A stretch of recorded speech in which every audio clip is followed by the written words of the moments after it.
And now, the Lowdown, with economist and political strategist Elson Low.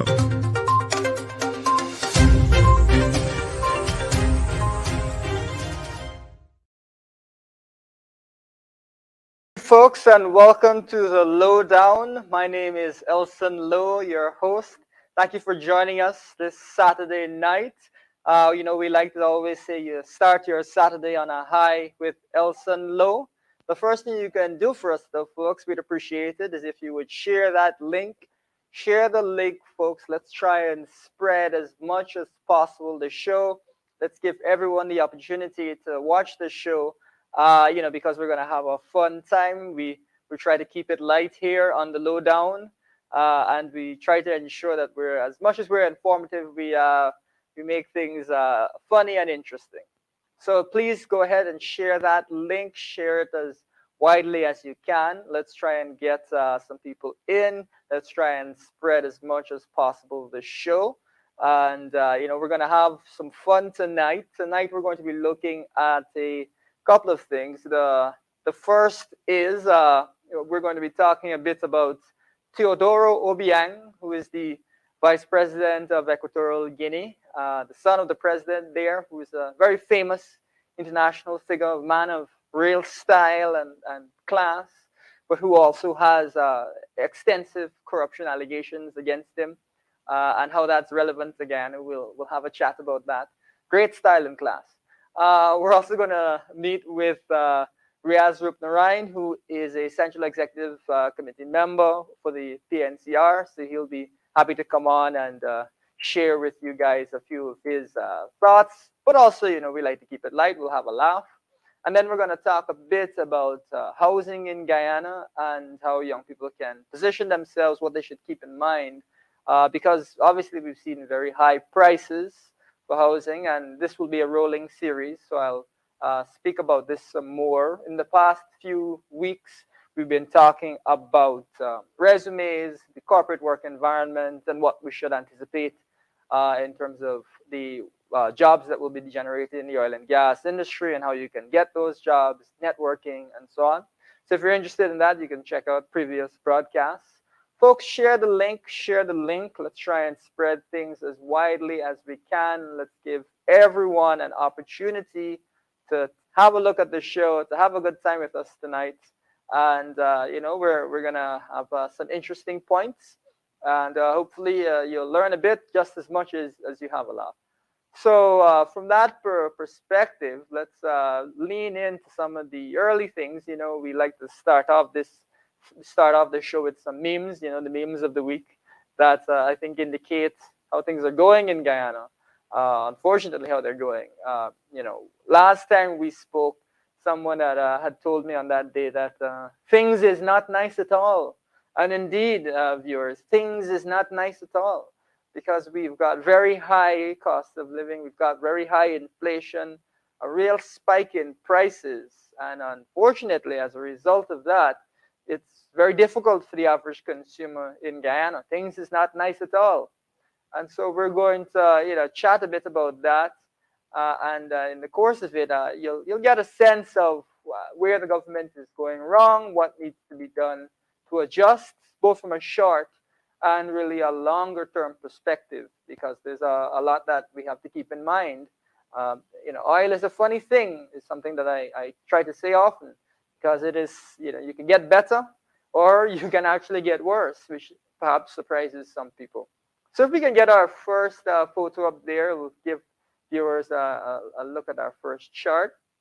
And so that chart, look at that skyscraper. Look at that chart. It's headed to the moon. That is the price of wheat.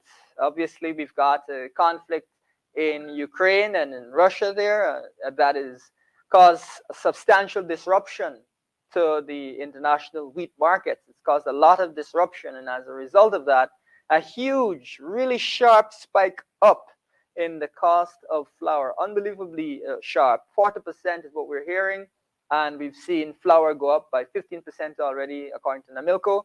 But it would appear that it's going to have to go up even further than that 15%, because we're hearing that they're going to have to raise prices again. So really tough for local Guyanese, really tough for everyone living in the country as these prices go up. But unlike many other countries, fortunately, we're producing oil. And so as a result of producing oil, we are benefiting from some of the higher prices. Higher oil prices, certainly we're benefiting from. And yeah, to give you viewers a perspective, when the estimates for Guyana's GDP growth were put out earlier in the year, the end of last year, we're looking at a $74 a barrel price for oil. I can assure you, oil is not at $74 a barrel now. But I think that if you were buying anything at the pump, if you're fueling up your vehicles, you're fully aware that oil prices have spiked up.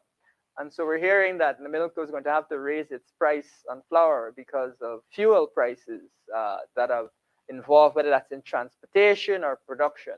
So we're already starting off here with a perfect example of how things is not nice at all. And as a result of these things not being nice at all, we have to ask whether the only $5 billion that was put aside for the $552 billion budget that we've passed for this year was enough.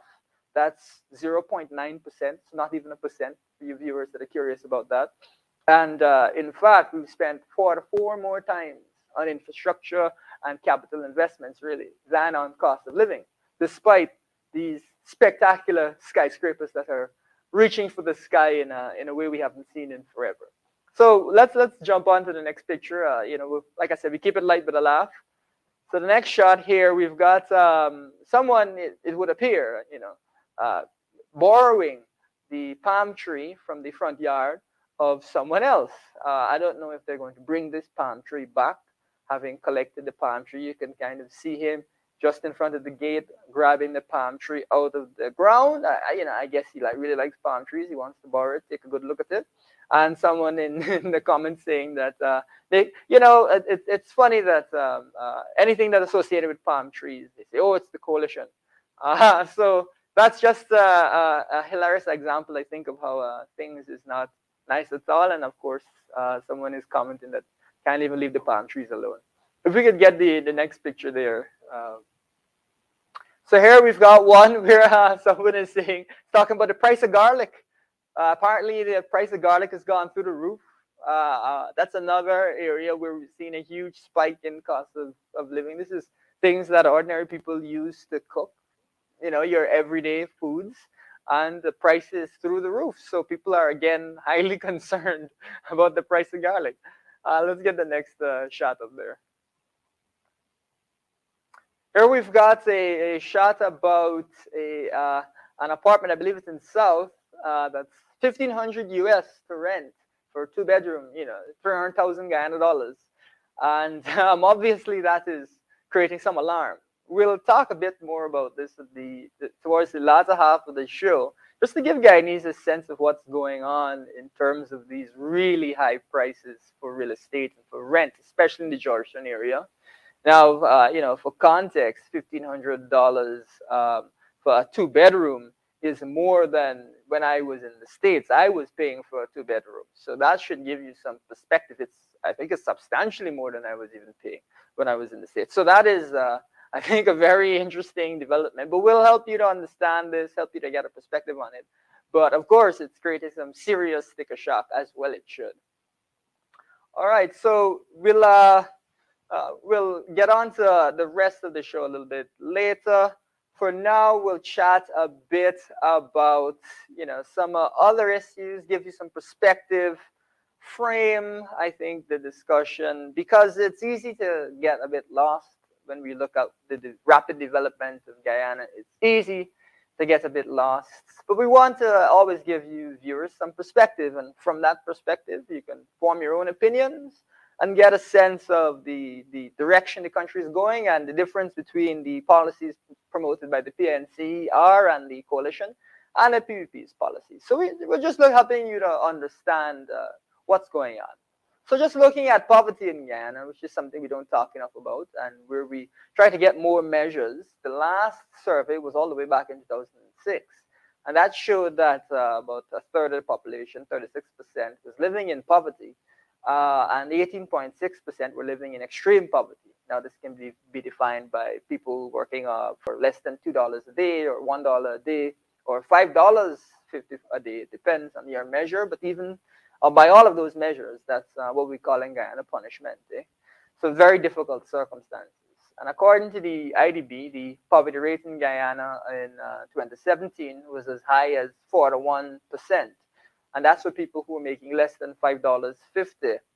And the IDB has also indicated that poverty disproportionately affects those that are not on the coast. And unfortunately, that they live in, greater than 50% of people not on the coast live in this level of poverty. So it's very concerning. But something that I stumbled across recently, which I thought was very interesting, is that obviously Guyana is growing, but Guyana's per capita GDP, which is your per person income, it's essentially the total income of the country divided by the number of people. So just a general measure of the amount of income per person that you should see in the country. That actually has surpassed China's. So Guyana now has a per person income that is higher than China's. Isn't that interesting?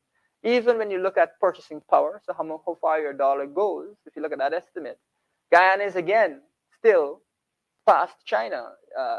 And so that level is 19,000 US. If you look at it at a purchasing power level, that's the per capita income, whereas China is only about 18,000 US. So, some would say, we're making a lot of progress. We're past China, and China's been growing quickly for a long period of time. So how is it that it feels like things is not nice at all? How is it that this is the case? Well, that really is a question of governance and how the country is being run, isn't it? Because as much as things is not nice, we just saw the largest budget in the country's history pass. In fact, this budget was around 4 to 5% larger than the previous budget, which was itself the largest budget in the country's history. So how is it that things is not nice? Could it be that where the money was spent was not spent in areas that will provide immediate relief, assist people during this difficult time, and ensure that we have the level of equitable distribution of income balance in the society that we want? Perhaps. So that, when I looked at that, one of the things that I think came up, or at least kind of jumped to my head, is that it reminds me of something else. It reminds me of when I was looking at Equatorial Guinea, which is a country in Africa, which has also is an oil producer, similar in size to Guyana, and produces a similar amount of oil. Of course, I'll get into all of that. Now, when I looked at that country, it definitely first of all, there's similarities, but the key similarity is that in Equatorial Guinea, the per capita income is about 22,000 US per year. So we're starting to look very similar to these comparisons I was talking about with Guyana. However, Equatorial Guinea has about 70% of the population living in poverty. Now, we just saw that Guyana has in excess of 40% of the population, in some areas in excess of 50% of the population living in poverty. So again, a similarity. Let's put up a quick map of Equatorial Guinea there. I think we should see a map there of that country, just to give our viewers a perspective, thanks to our operator. So there we go. We've got Equatorial Guinea. It comprises a mainland section as well as an island offshore. And there's substantial oil and gas production offshore, just as there is in Guyana. And of course, we've got Exxon and several other large multinational corporations in Equatorial Guinea. So I just want to give you a quick understanding, a quick reading of what's going on there. So I'll just read a little bit from an article I came across online, and you can Google these types of things for yourself and learn a bit about this interesting country.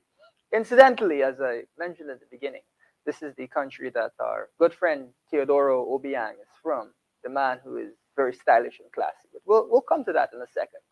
So Equatorial Guinea has the highest level of per capita income in sub-Saharan Africa at $22,300 per year. In 2005, Equatorial Guinea was the largest producer of oil in sub-Saharan Africa at 376,000 barrels of oil per day, which is very similar to Guyana's total that we're currently producing. profiting roughly 5 billion per year. We'll be looking to get to those levels shortly. The country has dumped massive funds into infrastructure. We're building airports and roads while improving water and electricity services. As a nation, it has very low debt, fertile soil, and a small population of roughly 900,000. So very similar to Guyana. On the surface, it would seem that Equatorial Guinea is a booming country, rich in resources and high in potential. Again, this sounds very much like the way that people describe Guyana. However, it's unfortunately much bleaker than that. According to the World Bank, 76, so in excess of 70% of the population lives in poverty. Now, how could this be? How could a country that's producing oil, that has such a high per capita income, be doing so poorly in terms of poverty? That's crazy. And that's something that we, in the PNCR, what we're focused on is a people-centered approach, because we want to avoid these types of situations where your numbers look good, but on the ground, things are very difficult. And it would seem to me, I don't know about you, but it would seem to me that that is exactly what we're seeing in Guyana. Exactly what we're seeing in Guyana. The numbers look good. Guyana is likely to beat its 50% estimate for the growth of the country by some distance. However, things is not nice at all. So next we'll take a look at the next picture there as we roll along. So again, it's a country with a high degree of poverty.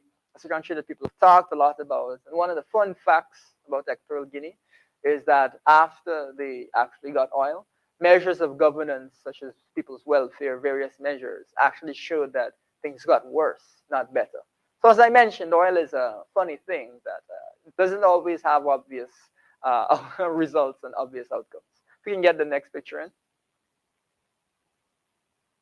All right, so there we got him. Teodoro Obiang, man of great style and class. Look at that suit. It's beautiful, well cut. Love the sunglasses. It seems like he's stepping out of a Bentley. This guy is living the lifestyle. He's loving it. That's a great perm, or at least I think it's a perm. Very neat, looking good. Let's get another picture of him up. Like I said, a man of great style. Look at that jacket. Look at that tie. This guy clearly has style. He knows what's up. He's well traveled. He's had great fun experiences. Here's an interesting story. He makes 100,000 US a year as his salary as vice president. However, he has purchased several $100 million of property and sports cars. So let's take a look at some of these things and kind of peel back a bit. This interesting figure who has great style and taste. So Dutch authorities seized the 120 million US luxury yacht. 120 million US luxury yacht. Isn't that unbelievable? It's interesting to me that he would have been able to afford an 100,000 US salary, a yacht of such magnitude. I believe the name of the yacht is the Ebony Ice. It's a very, very nice name. I wonder if there's diamonds encrusting anything in there. So Mr. Obiang is living it up, enjoying life, going hard. Let's get the next picture up as we go along. Yes, cars. This guy has more cars than Bond, though of course he claims that those are government vehicles because the government officers need to drive in style.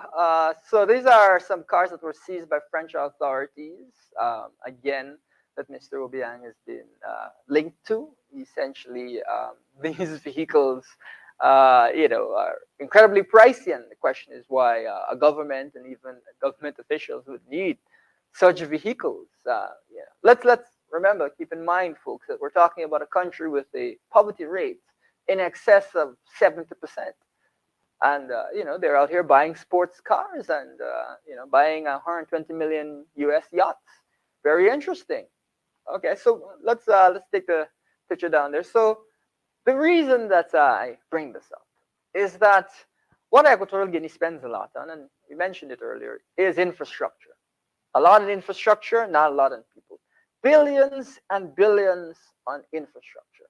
Does this, again, sound familiar to you? And of course, you hear international organizations say infrastructure is the way to go. And of course, I agree, several things are very important, and we need to have the right infrastructure.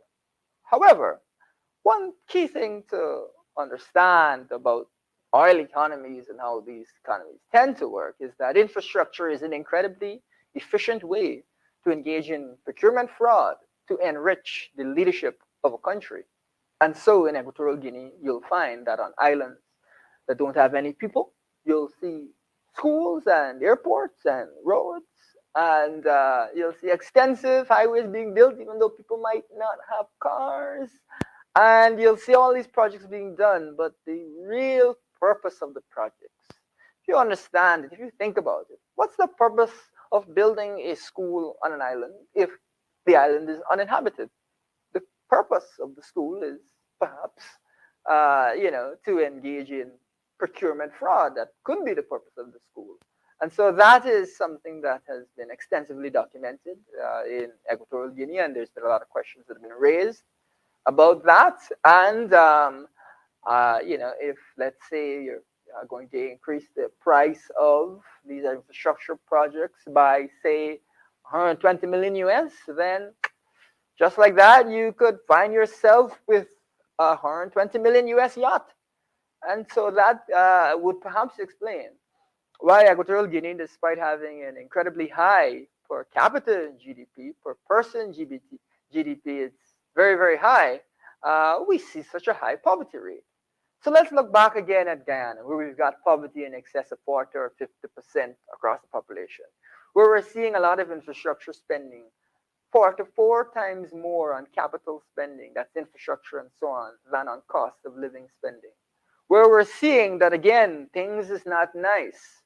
Does this raise some concerns for you? And I'll remind you, Equatorial Guinea has about the same number of people and produces almost the same amount of oil.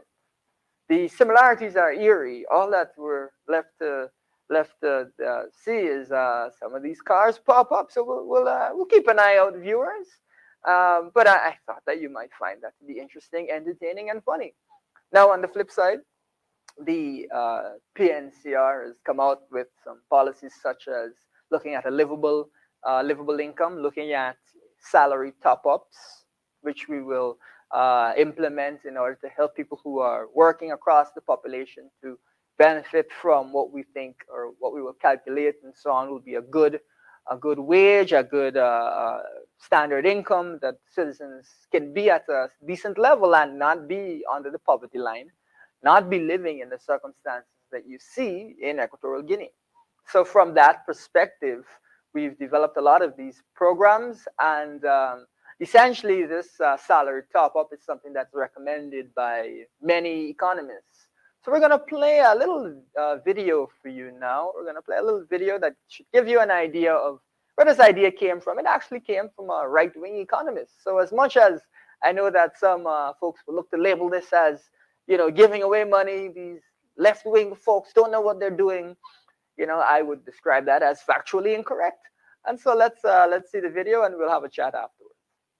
The proposal for a negative income tax is a proposal to help poor people by giving them money, which is what they need, rather than as now, by requiring them to come before a governmental official, detail all their assets and their liabilities, and be told that you may spend X dollars on rent, Y dollars on food, etc., and then be given a handout.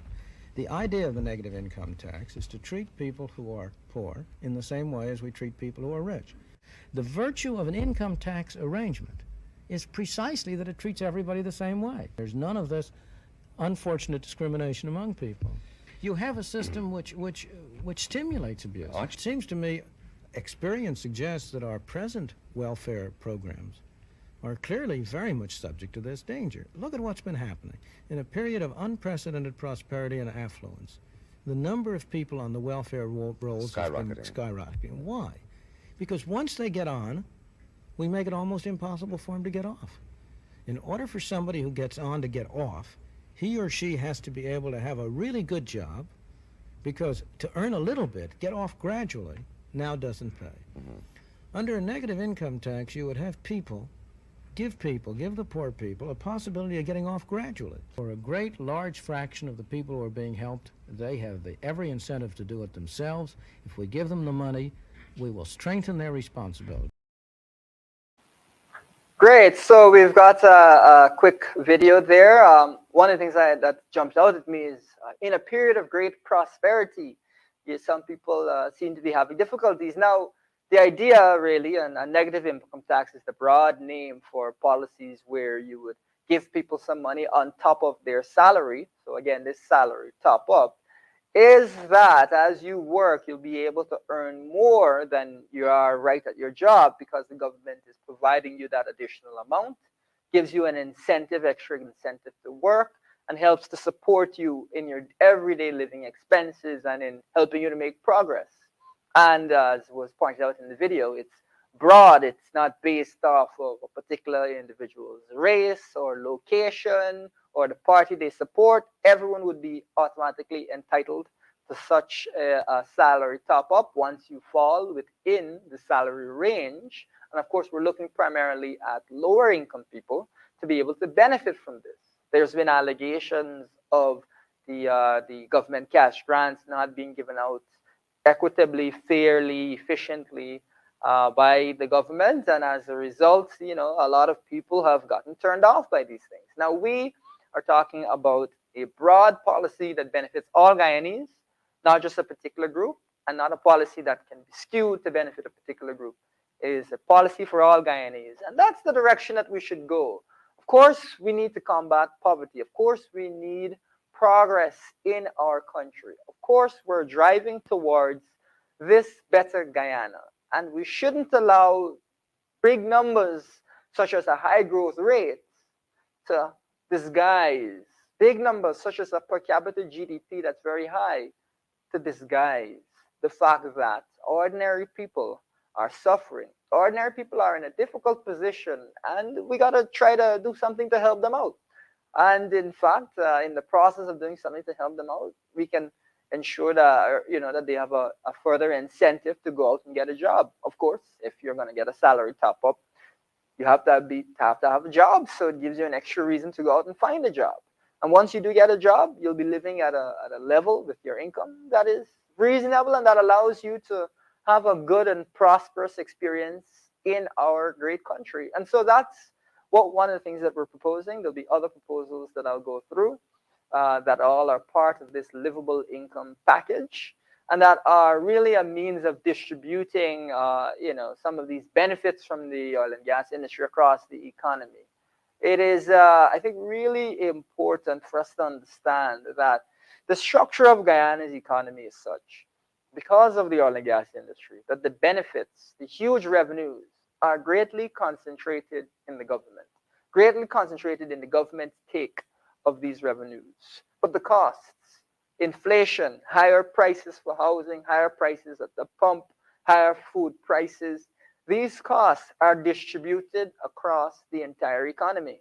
And so it is the government's job to find the right balance to ensure that people who are especially vulnerable because they don't have high income already are not put in an even worse position by higher prices. And that is what is going on today. That is what is going on. Things is not nice. We started off this program with a graph where the price of flour was through the roof. It looked like a skyscraper. And we're talking about policies now and in the future that will help. The PNCR and its coalition partner, the AFC, and other partners have called for a focus on things like flour and other things like cooking oil and so on, and that are staples that everyone needs in order to eat in this country. And so the $5 billion that's been put aside for cost of living, that's where that money should go. It'll help the most in the areas with the biggest spikes in prices. And so that's what we've called for, ensuring that those prices are stable, so that ordinary people don't suffer from a really difficult situation, which is what we're in right now. And just to draw a line under this, viewers, just to remind you, let's think about if Guyana had never found oil, if we didn't have oil. We'd be under tremendous pressure. How in the world are we going to respond to this crisis in exactly the same way as we would have responded without oil? Now that we have a prosperous country with revenues coming in, the country moving forward at tremendous speed, we have to have a different and better response. This idea that, a few dollars here and there is enough is a pre-oil Guyana kind of idea. I think we got to reset. We got to take a step back and we got to ask ourselves if we're satisfied with punishment. Let's be real, there's punishment out there. The cost of garlic to the roof, the cost of flour to the roof, the cost of cooking oil. Are we satisfied with that in a country that's growing at this unbelievable rate where we just went past China in terms of per capita GDP? I don't think we should be satisfied with that. And I don't think that you think that either, viewer. So now we're going to hop across. Again, we like to keep things light. I know this is a kind of a heavy topic. We're going to try to keep it light. We have a guest who's going to come on, Riaz Rupnarai. If he's available, he'll jump on and we'll have a nice quick chat.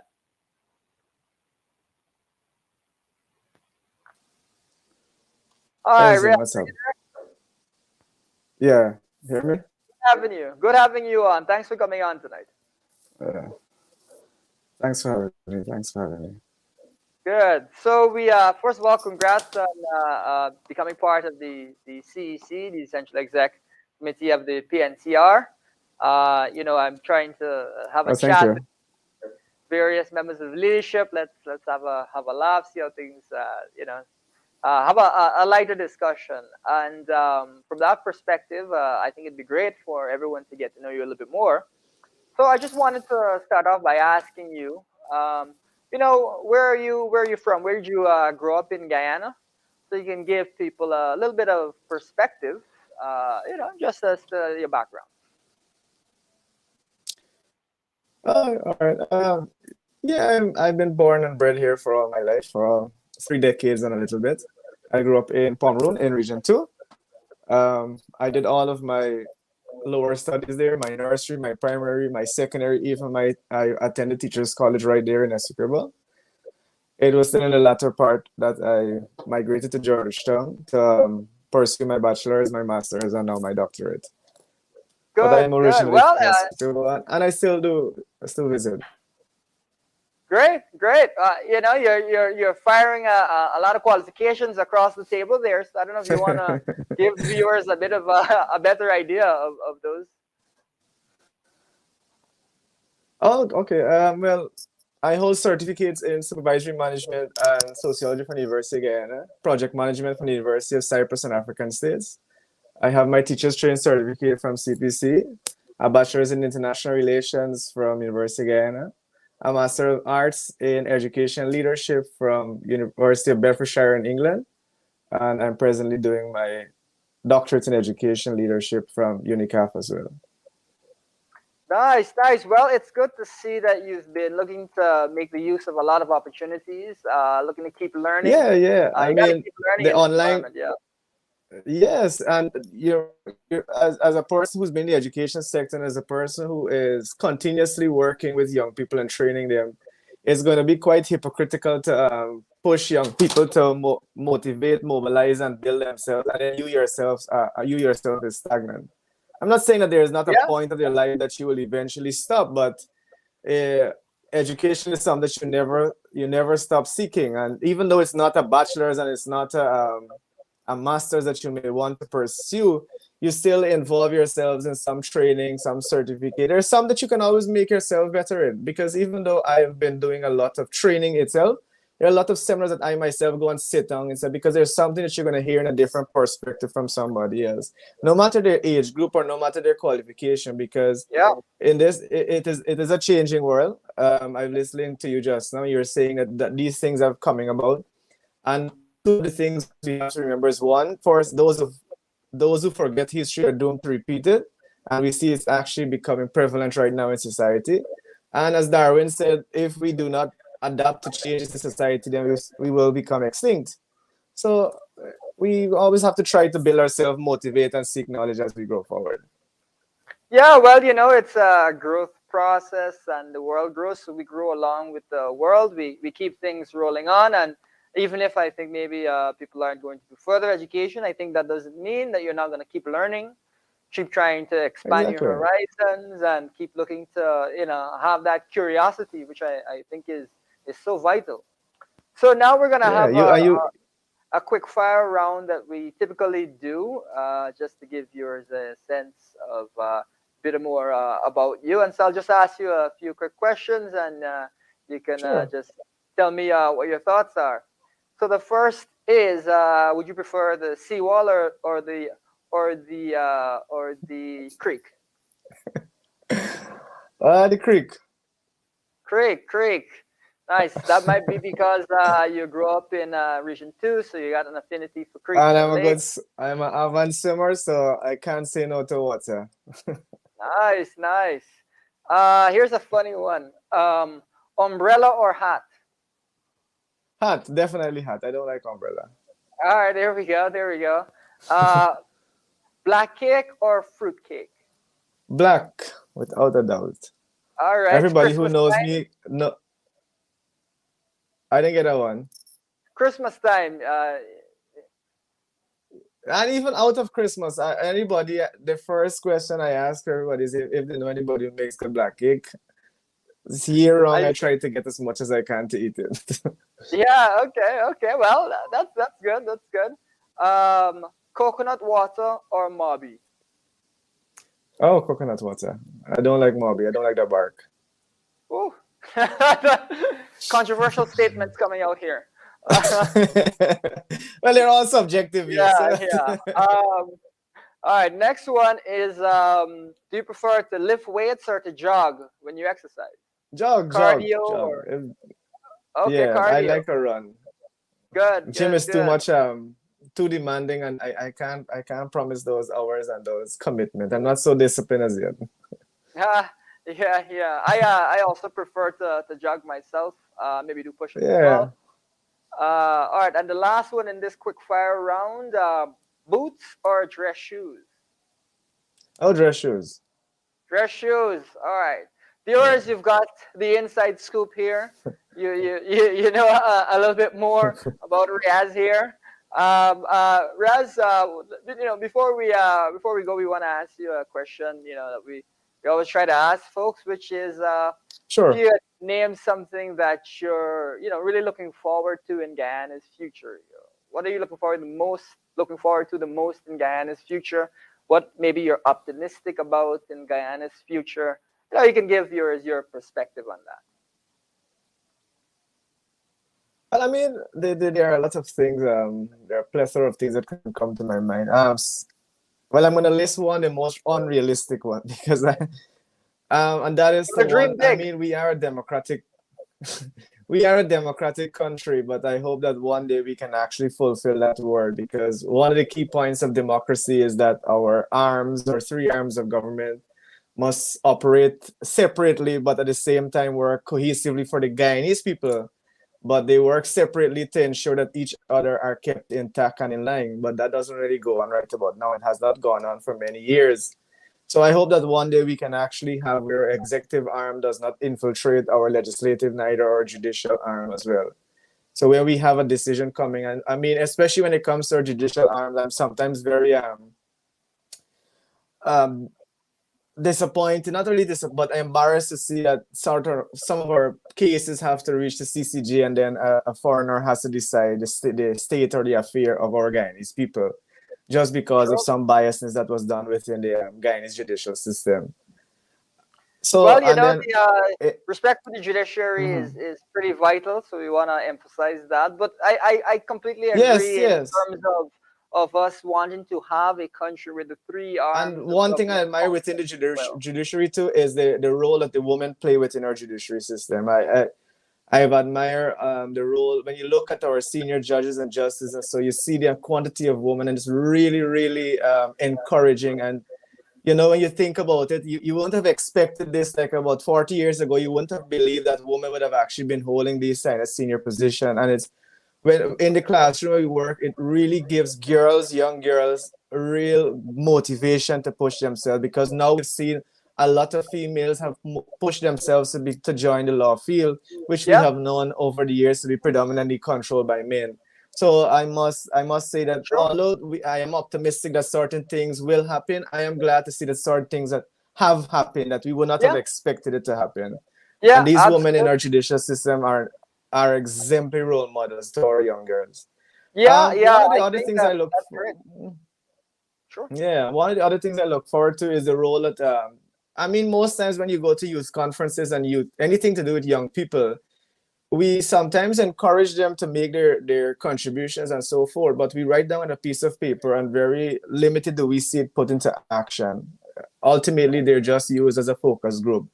So I do hope that one day that we have, I mean, there are two sides to that coin because a lot of people will say that young people are quite irrational and they sometimes make decisions based of emotion and so forth. So when you ask them certain things, they give it subjective. They will say, you know, they're like whole and little malice, like they just fret me, let us stay right there. They don't look at it necessarily the bigger picture. But I hope that one day we have a little bit more active role of young people playing within these same three arms of government, the executive, the legislative, and judicial. And I know we Yeah, do, at presently, yeah, we do have young absolutely. people right now inside of it, but hopefully one day we see a more larger proportion in the seating arrangement and more so a better response to their voices and so on. They're not taken as lightly as they should be taken because some of them I've listened to some of the young people make their presentation and all three arms of government, both you see some young MPs, you see some young ministers, you see some young judges, and so they're really it shows you that there's hope for our Guyanese people. So I am optimistic and Yeah. hoping one day we'll get there. Yeah, absolutely, absolutely. Well, thanks a lot, for joining us tonight. It's been It's a my good, pleasure, my interesting pleasure. Thank you for insight. having me. Thank you for You having know, me. yeah, yeah, and we'll bring you back down the road. Yes, Elsa, you take care. Have a good one. Okay, so that was Riaz Rupnarayan, a member of the Central Executive Committee of the PNCR. Here again for a light chat. We keep it light here on Saturday night. We're trying to get to know people and have a good optimistic chat about the direction that the country can be taken and that we're working to put the country in. So now as the show rolls on, we're getting to the latter stages of the show here. We're gonna talk a bit about, the issue of housing in Guyana and how young people can look at it.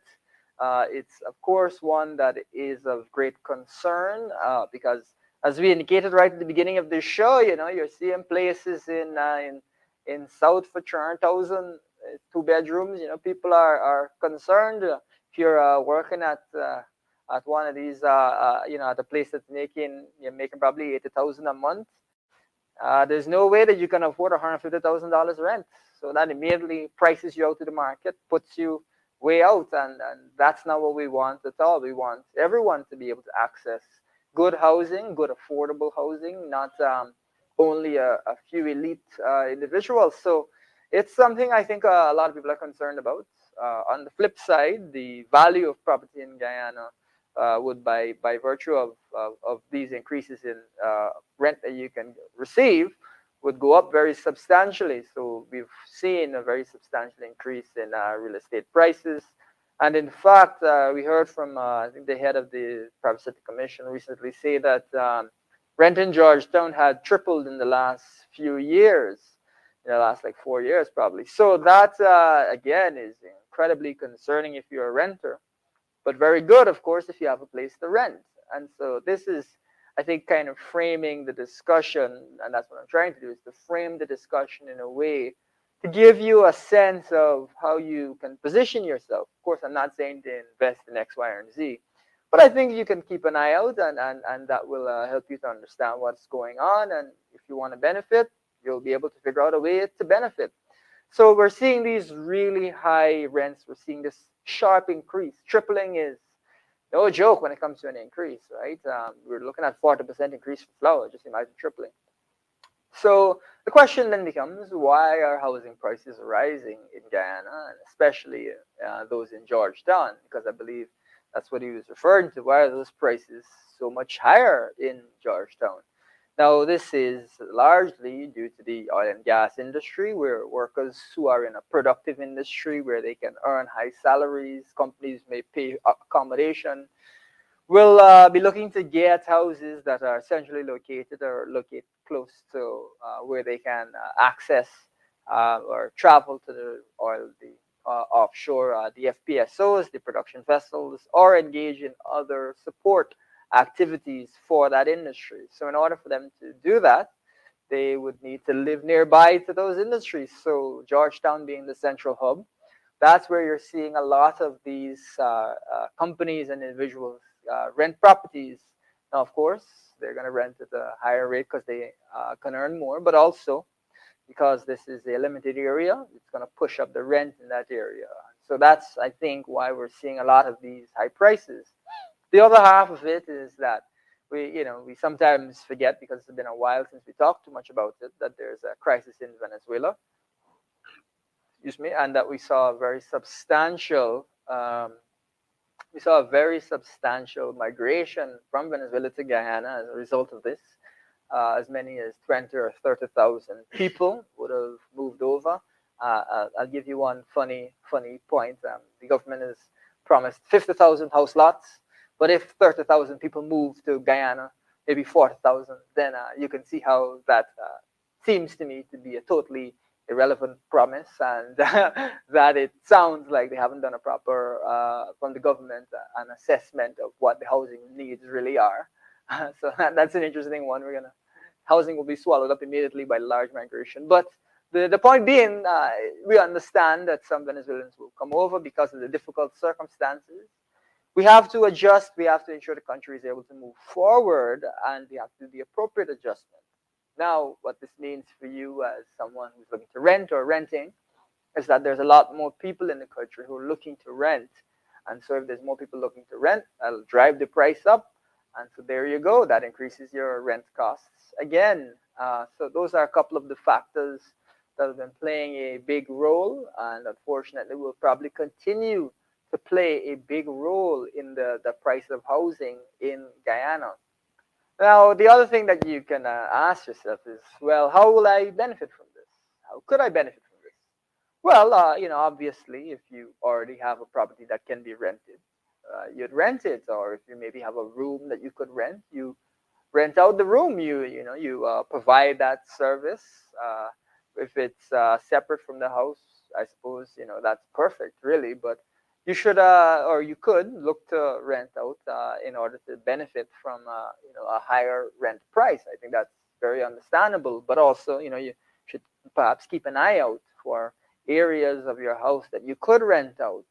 Whether something could serve as a place to rent. That's something you should keep an eye out so that you can really seize this opportunity. The benefits will be greatest. I think it's obvious so far in the Georgetown area. But of course, this is coming off of the back of the statements from that organization about the tripling in rent. Of course, looking at the oil and gas industry and looking at the patterns so far regarding where they're renting from, again, Georgetown would be the area that will benefit a lot. But since the shore bases will have workers that are going to be there, similar oil and gas workers, then you can imagine that the cost of rent might be high in those areas if those workers are going to live in those areas and pay the higher rents and drive prices up through greater demand. So those are maybe things to keep an eye on as the country grows. And in terms of Guyana's young people, there's a question as to how really you can benefit from these things, how really you can benefit from these circumstances, because it is a difficult circumstance. And as we look at what's going on, the question is, will we continue to see these rental prices go up? I'll give you an example. There's a couple of FPSOs of the oil and gas producing vessels. There's a couple of those offshore right now, but there may be, perhaps in the future, as many as 12. So if this is what it looks like when there's 2 or 3, imagine what it might look like when there's 12. Guyana's oil production currently is 3.5, 350-ish thousand barrels of oil per day. But there's an indication that Exxon wants to increase its production all the way up to 1.2 million barrels of oil a day as soon as 2027. So not even that far off. And that's almost 4 times as much oil and gas production offshore of Guyana. So does that mean that there will be 4 times as many Exxon workers? Perhaps. Of course, if you have to have people on all of these ships, these people need to live somewhere. All of these oil producing vessels, these people will need to live somewhere. So these are things that we, I think, as a nation, have to think a lot about. And as an individual consumer, we have to think a lot about as well. Will this mean that the population of Guyana will grow a lot? Of course, we're going to see migration by oil and gas workers. But there are the industries that are connected to the oil and gas industry, and we're going to see workers come to staff those industries. You may see more workers from Trinidad. You may see more workers from other islands. You may see workers from other oil producing countries. So that's something that we're going to have to keep in mind. We may also see more migration from nearby countries such as Venezuela, Brazil, Suriname, as the country does particularly well, because of course, a country that's growing with a high income, a lot of people will want to take part in that economy. And of course, that's something that we will look at to make sure that we always get the best benefit for Guyanese citizens and we push our economy forward. So these are all things that should be considered, should be taken into consideration, not just what things are now, but where things are going. What is our country going to look like down the road? If you look at the oil fields, it's estimated that for another 25 years, 30 years, we could easily see production. And a lot of estimates look at 2050 as when things might cool off. We'll see countries like India and China continue to grow, so their oil consumption may continue to grow as well. So this is again something that we have to think about. On the other hand, maybe oil production will fall off as electrification and so on reduces that. But here in Guyana, I think it is reasonable to say that as the industry expands, you'll see more people, you'll see more oil and gas workers, and you'll see more staff for the industries connected to the oil and gas industry. This means that these people will have to find a place to live. And so if they're looking to live in the Georgetown area, or if they're looking to live near to oil and gas activities such as shore bases, that would imply that there'll be more people looking to rent in those areas, which would send the rent up. So this is something that you might keep in mind as the country grows. Something to help you think about the process. Now, as far as young people are concerned, of course, if you can get your hand on some land, that would be useful. But also, it would seem to me that as it stands right now, living outside of Georgetown would be a much more efficient way to get a good place to rent. So maybe keep that in mind. If everyone is focusing on one area, then maybe focus on another area where you can get a better deal. Of course, on the flip side, if you have property, it'd be a great time to rent. Perhaps if you're interested in this, it's up to you, of course. You might rent out your Georgetown property and live somewhere else with a lower rent so as to offset. You, of course, would make some money from the Georgetown property and pay less for the property outside of the city, somewhere that oil and gas folks are maybe not looking.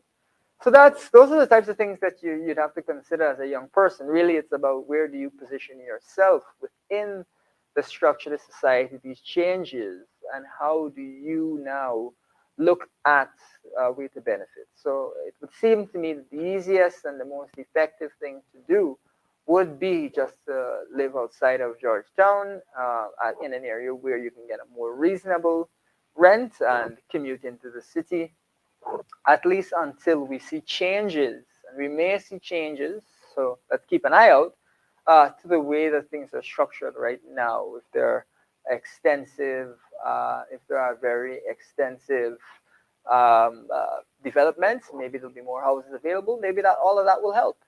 Maybe all of that will help. So let's see how it goes. We'll close off the show with just a quick recap of things, which was funny. We've got one photo there we haven't quite looked at yet. We'll just throw that up for you viewers. And that's a photo that shows side by side really the per capita income of Guyana versus China, and at purchasing power parity, the per capita income of Guyana versus China. So in terms of your ability to actually purchase goods and services. And I want viewers to notice there's been some big jumps up, big increases in Guyana's economy. That we've seen this massive growth, we've seen this massive increase in the overall size of the economy. But at the same time, things is not nice. We're not seeing on the ground in people's pockets, something that's keeping a pace with this growth. We're not seeing people's lives improve. Maybe the country will grow at 75% this year. It's possible if the oil price remains very high. Are you going to be 75% better off this year? Is your income going to be 75% better? That to me seems to be very much unlikely. So as we look at these types of pictures, as we get a perspective as to how quickly the country is growing now with a per capita GDP that is higher than China's, we have to ask ourselves, how are we benefiting from this? Are our lives getting better, not worse? And looking at the experiences of other countries where they've seen heavy investment in infrastructure, but also heavy corruption, whether that's the direction we're going. So we have to be vigilant. And I hope that tonight's given you some perspective. Of course, we've got Mr. Obiang with his great suits, his stylish vehicles, and his $120 million yacht, who's living it up. Really enjoying enjoying life, yeah, there we go. We got we got that yacht with an incredible luxury yacht, $120 million. So we're talking luxury. It's called the Ebony Ice. Viewers, if you take away one thing from tonight, you should just remember that there are corrupt, allegedly corrupt politicians around this world with yachts that they got from allegedly oil money. The ebony Ice, there we go. Look at that, looking sharp. Stepping out of that Bentley, looking sharp again. Even as very recently, he was caught up in a scandal where over $1 million in watches and cash he had on him on a diplomatic trip. So that's all we've got for tonight, viewers. I hope you enjoyed that. There we got the cars, that yellow one really jumping out, very bright and beautiful. So I hope you've had a fun time with us tonight, viewers. Thank you for tuning in. And we look forward to seeing you next week, same time, same place, 7 to 8 p.m. on the Lowdown, where you can get your Saturday night off. Start your Saturday on a high with the Lowdown and your host, Elson Low. So you guys have a good rest of the night.